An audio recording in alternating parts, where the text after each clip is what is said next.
Yes. Good evening, gentlemen and ladies. You're welcome to the Table of Men. And interestingly, this evening's episode is about something that I mentioned it last week. I just gave a hint about what we can expect, this week. And I must welcome you to the Table of Men and let you know that let you know that tonight we are talking about money, becoming wealth smart. As you can see right behind me, becoming wealth smart. We're just going to get into a bit of conversation around this. This is something that concerns all of us. Money is important. We all know. We all agree, and I truly hope that this evening's episode will be worth the while for every single one of us. My hope is that the conversations that we would have will get us into some deep dimensions of the things that we should know as men when it comes to becoming world smart. Many of us are not world smart. I know that a lot of us men want to be. Many of us want to be wealthy, but majority of us are not wealth smart. We do not exactly know what we need to do to be world smart. We don't know what we need to be, who we need to be, how we need to think, and what have you. So we are just, taking it with it from a trial and error approach, and this will not actually help us as men.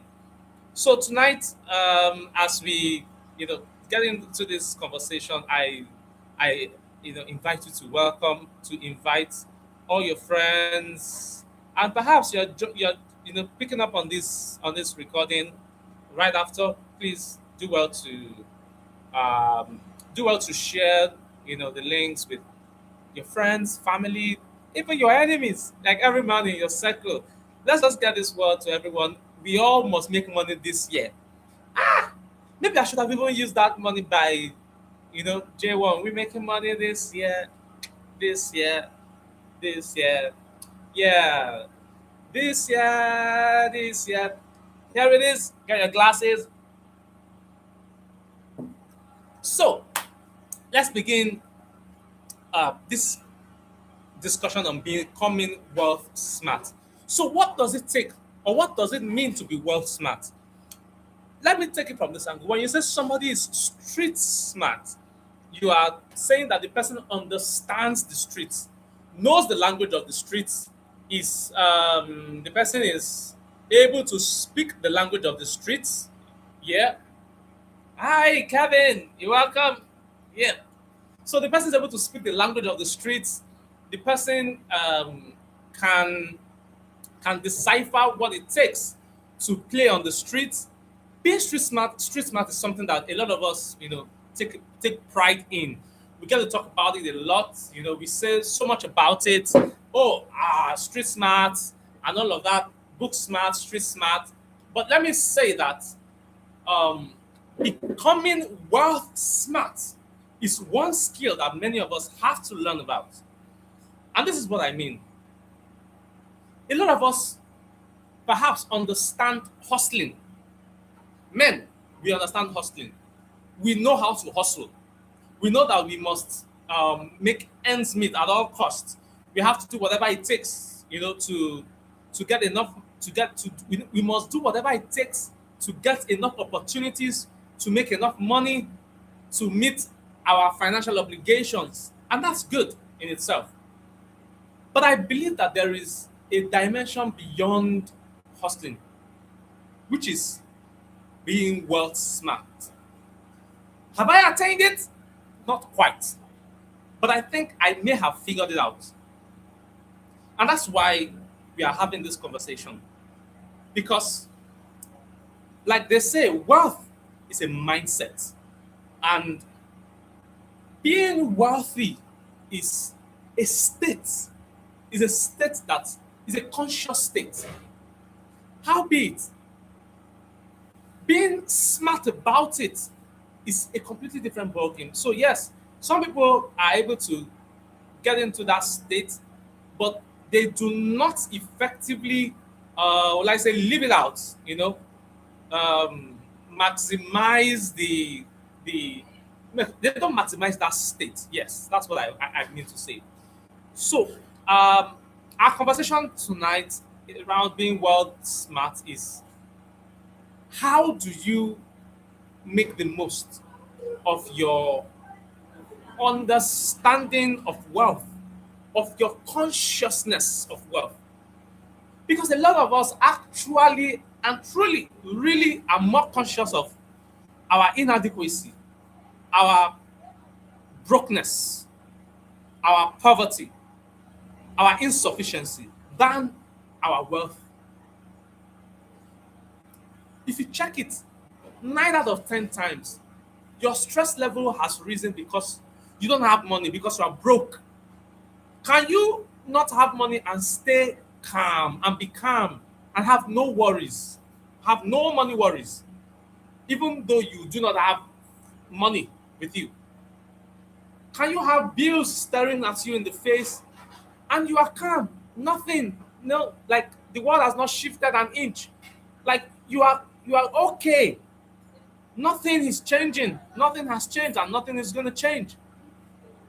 Is there any chance that you would give your very best, even though you do not have the financial resources available to get things done, to move the needle?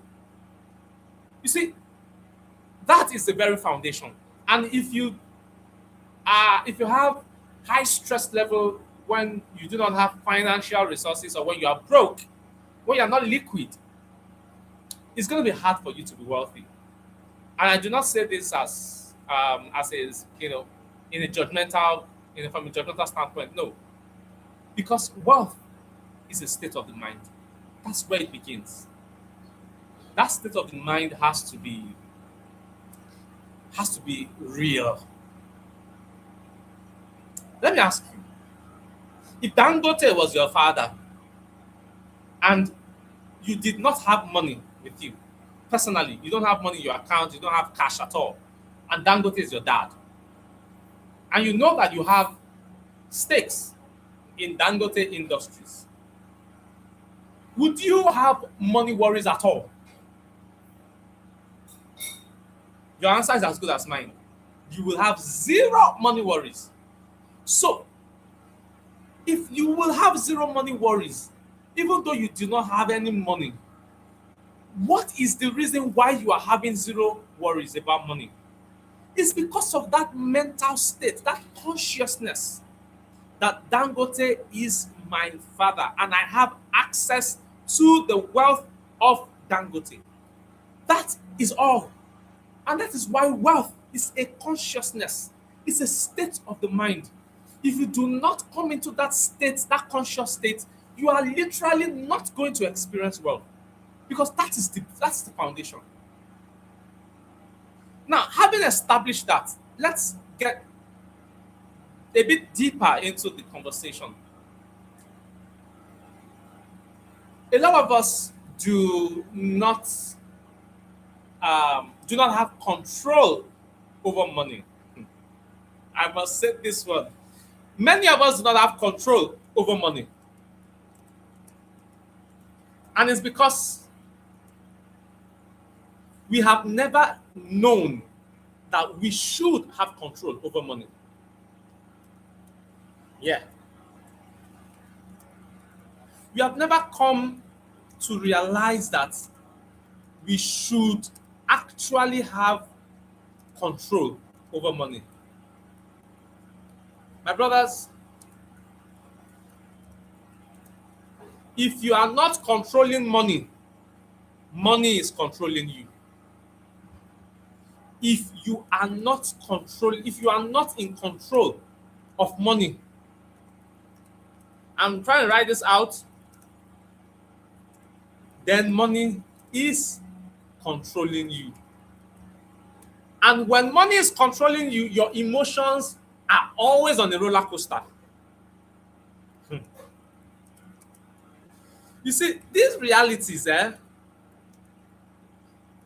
not it doesn't have it's not geography specific. Like It's not that, oh, because you're in Africa or you're in Nigeria, then then you will have money troubles. But if you're in the US or if you're in the UK or Sweden or some other place, you will not have money troubles. That's not true. Money troubles exist every single where on the surface of the earth. If you do not have the consciousness, if you do not have the understanding, you will have money troubles and you will carry money troubles everywhere with you. And that's the truth. So if money is controlling you, your emotions, your emotional state will continually be a roller coaster.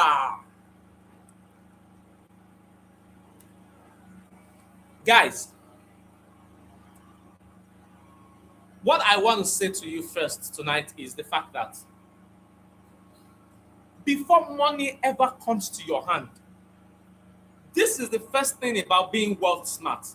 Before money ever gets into your hand, you have a responsibility as the one in control of money to decide in advance what money is going to carry out for you. Let me say this. If you have a company and you have staff that work in that company, do you wait for the staff to come in before you decide what the staff is going to do? I bet that you will very likely decide what work the staff is going to do before the staff comes in, before you recruit the staff. So here's my point. Before money comes into your account or into your hands, it is your responsibility as the one in control to decide what your servant, what your slave money is going to do. And what do we call this? In financial terms, it's called financial planning. A lot of us do not have financial planning at our fingertips. We don't plan for money. Money comes and we just, and that's why when money comes into your hand, you just realize, you just wonder, like, where did all the money go? Like, where did the money go? But I had $100 with me just yesterday. So what did I do with it? Where did it go? Okay, I ate, yes, then I paid for this, and then I try to remember exactly what happened. It's because you did not have a plan for that money. Gentlemen, this is what I suggest. You need to create an appropriation plan for money. So every money that's going to come into your hands is going to be 100%. What percentage of that money coming, of that 100%, are you going to invest? I mean, I think I stopped using the word savings because any money that you save without any particular target or objective in mind, that money is likely going to go into something that you did not plan. So I'd rather investment. Target that saving. That savings should be tagged as investment. I personally believe that pension. Oh, let me not go there. Let me not go there. This is going to be a diversion, a digression from the topic. But let me just state it that I personally feel pension is one of the biggest forms of financial fraud that we have in the world today, because a portion of your salary on a monthly basis is taken out, and the company also adds a portion, to it, and then it is put in the hand of somebody, and that somebody is investing that money and making money off of your money for as long as you live, as long as you work. And when you retire, in quotes, that person is now going to be paying you a chunk of that money every month until the day you die.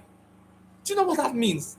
It means that that person has taken a certain percentage of all your earnings for your entire work life. So if you have worked for 25 years, What it means is that the person that is managing, in quotes, your pension, or that money, that percentage of your money, that person has eternal authority over that money. You will never have a say over what is done with that money, what it is invested in, the returns on that money. They determine everything, they dictate everything. You only get a little token as interest being paid on your account. So if your pension fund is, oh goodness, I don't want to go deep into this, but I tell you what, it's okay to do pension, do it, and then you know that after you retire, you'll be having monthly stipends to live on. And that's just what that's going to be. But I need you to be in control of your finances, of the remainder that goes into your hand at the end of the month. What do you do with it? What is the appropriation plan for it? You should plan. I recommend that at least 10 to 20% of your income goes into investments. Investments pay rishi, and that means that there are different kinds of investments. There are different kinds of investments. You can invest in gold, you can invest in money market funds, you can invest in treasury bills, you can invest in bonds, sovereign bonds, you can invest in euro bonds, you can invest in equities, stocks. There are many things you can invest in, but you will be in control of your investment.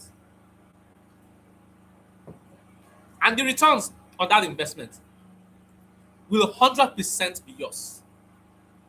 That is the kind of that is the kind of that's the kind of level you need to come to, where you are now in control. You see, financial control is one of the biggest things that you have to achieve as a man. 1 second.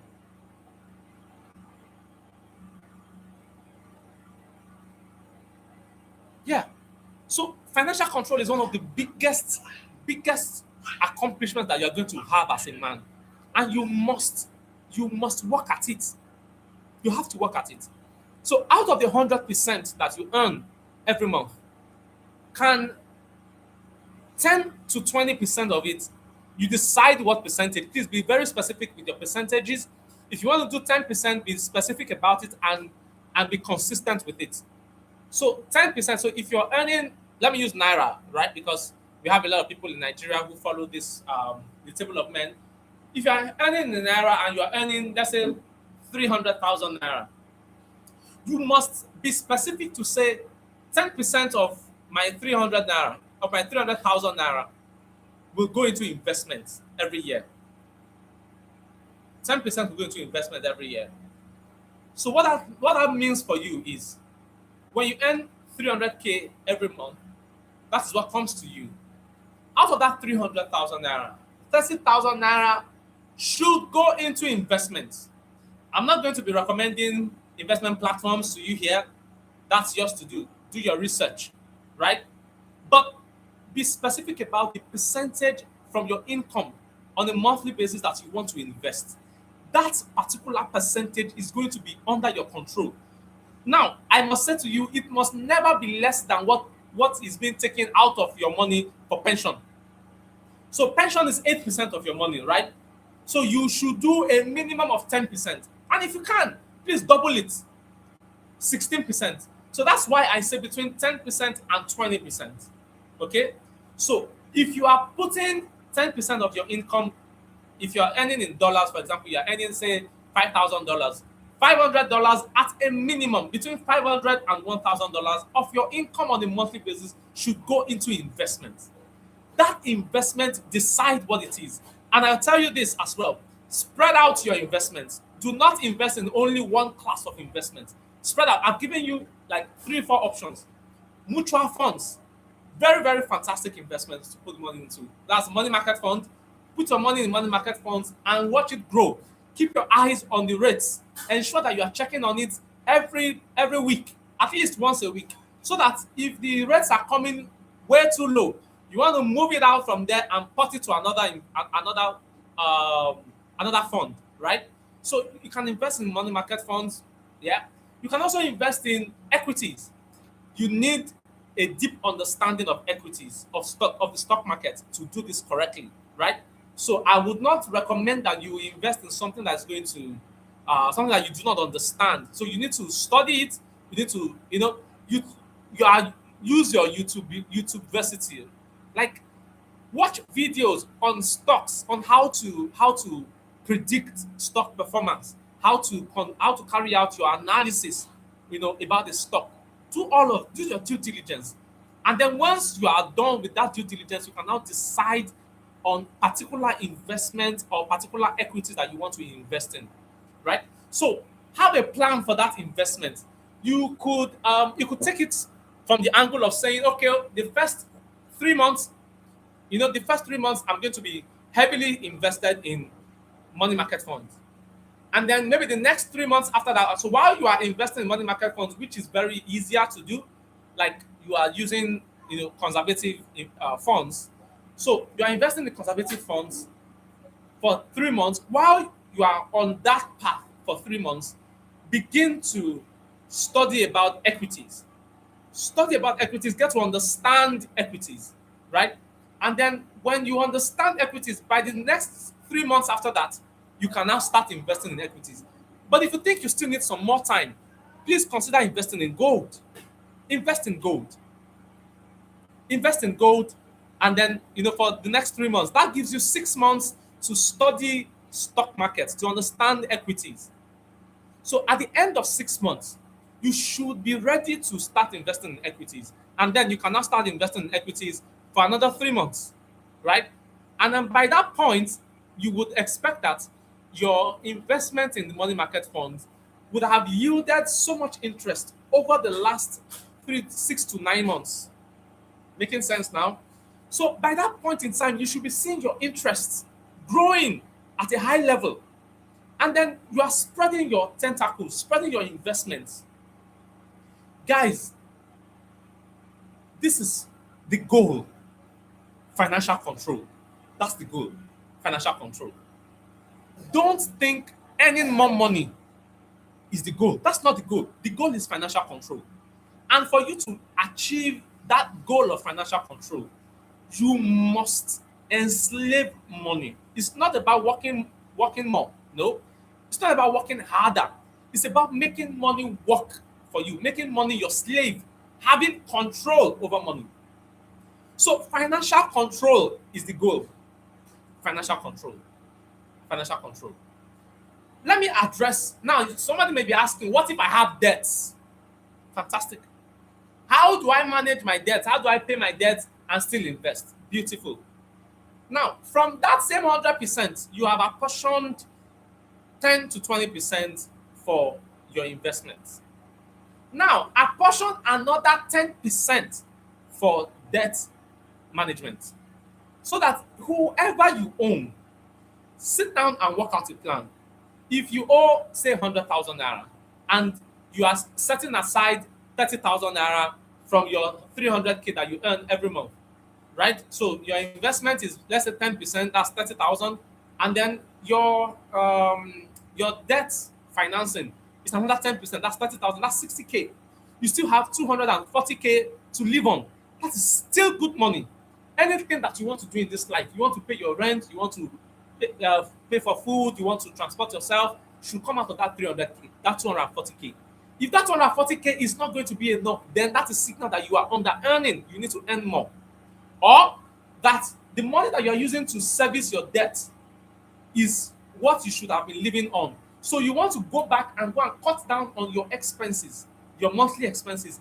Find somewhere there to cut down on. If you need to ration your internet connection such that you will only be online at a certain hour or block of time, during of the day, such that you will be able to reduce your spending on data maybe by 1/3 or by a quarter. You may be shocked at how much impact it's going to have, right? So find a way to work these things out. Then, when you have that plan for your debt, You can now say, hey, I owe you 100,000 naira. Please, I have a plan. I'm going to be paying you 30,000 every month for the next 3 months. By the fourth month, I will balance the remaining 10,000 naira. If there are other people as well, set them, and let them know that, um, I will start paying you 20,000 naira in month four. By month five, I will increase it to 30,000 and I will keep paying that 30,000 until I finish paying your money. Let me tell you something. Anybody that you owe and you offer a debt repayment plan, even though they may scream and like no way, no way, da da da, you are offering them a plan that you want to work with. They would rather take it than take nothing. Because if they do not agree, you are going to move on to the next person and you're going to put the next person ahead of them. So you're making them an offer to say, hey, see, I'm going to pay you this amount of money every month until I finish paying the full money. And when I finish paying it, that will be the end. Then you move to the next person. So work out that plan. It's going to be very straightforward and simple. Work out the plan and then take care of your debts. Because if you have debts hanging over your neck, it will be difficult for you to fully control things. So my point here is, do not use paying your debt as an excuse to not have investments. You must have investments while you pay your debts. And again, let me add this. Those friends that come taking loans till the end of the month, you may be surprised that those friends are investing. And it is because they are investing and locking their investments up. That's why they are coming to you, who has no investment, to take cash from you to run the month, and then they repay you. But they have made money while your money was in their hand interest free. So if you are going to continue to lend them money, it's time to start charging interest. There are particular ones, you know them. You know that they are making money, right? But they keep coming back month in, month out for the same amount till the end of the month. If you go and check it very well, those guys have investment that they are locking up. And because they don't want to touch that investment, they rely on your own money that you have refused to invest so that they can make money on their own investments and then pay you back your own money at the same amount that they took from you. That is not good for you. That's not good for you. So beware. I'm not saying don't lend people money. If you must, please do. But be very mindful of those particular ones that invest their own money and then they live off of your own money and pay you back what you loan them. Not good enough for you. All right? Now, when you are able to gain financial control, you will be able to achieve long-term stability. Let me say this. I always tell people close to me, it is a sin for a man to have only one source of income. It's a sin. If all the money you ever get is from the job that you do, the salary that you earn at the end of the month, you are in a very bad position. You should never have only one source of income. That is just a stream. It's just a stream. You shouldn't have only one source of income. You should have at least four sources of income, minimum. So what I need you to do is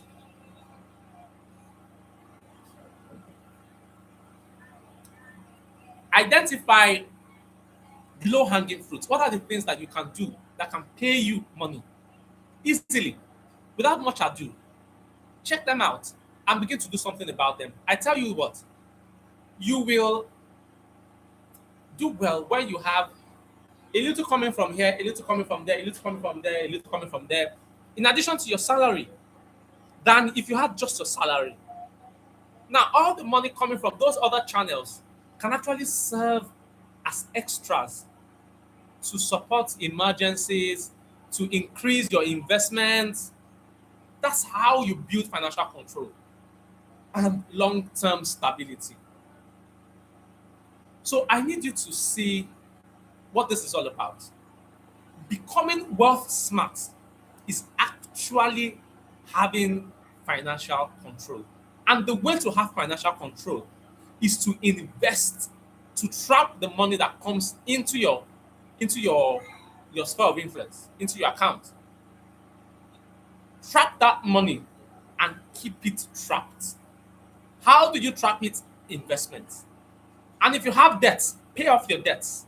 Pay them off as quickly as you can, but not under duress. Do not shut down your investments because you want to pay debts. That's not good business. It's not good for you. You cannot achieve financial control that way. Because if you pay off your debts, you are very likely to still return to add more debt to it. So why don't you rather invest and also have earmark a little for for the debts to settle out your debts. That way, you will be able to begin to gradually take yourself out of debt while also building yourself up for financial control. And that is how wealthy people build up. You remember that um, you know, the wealth, most of the wealthy people that you know are always taking loans. In fact, they literally live on loans. Why? Because they are using other people's money. They're living on other people's money and building up their investments. They will take other people's money and go and invest. So if you want to take a loan, find the cheapest or the most affordable capital form of loan that you can get and invest it. And then pay the interest. Pay back, like every month. Five, five, five. So pay back pay back the interest, but trap the money. My goal here is, my point here is trap the money, enslave the money, increase your holdings, increase your holdings, increase your holdings, increase your control, strengthen your control on money, strengthen your control on money, strengthen your control on money, so that you can, so that you can, sorry, so that you can increase your wealth status. I have two questions. What financial lesson has shaped you? And then what is that one step that you can take right now? I'd like to hear, I'd like to read your responses in the comments. So please let me see your comments. Let me see your responses in the comments. Share with me whatever you got. What step are you going to take now? And what financial lesson has shaped you or do you think can shape you going forward? So let's look at it. Share your comments with me. I'll be reading your comments as we draw the curtains on tonight's episode of The Table of Men. Guys, financial control is the goal, not earning more money. Financial control is the goal. Financial control is the goal. Thank you, everyone. See you again next week at The Table of Men. Financial control is the goal, not earning more money. Earning more money will lead you to more hustling, right? So financial control is the goal. Thank you, everyone. Have a splendid weekend. See you next time at The Table of Men. Have a good one. Bye-bye. Daddy, I'll just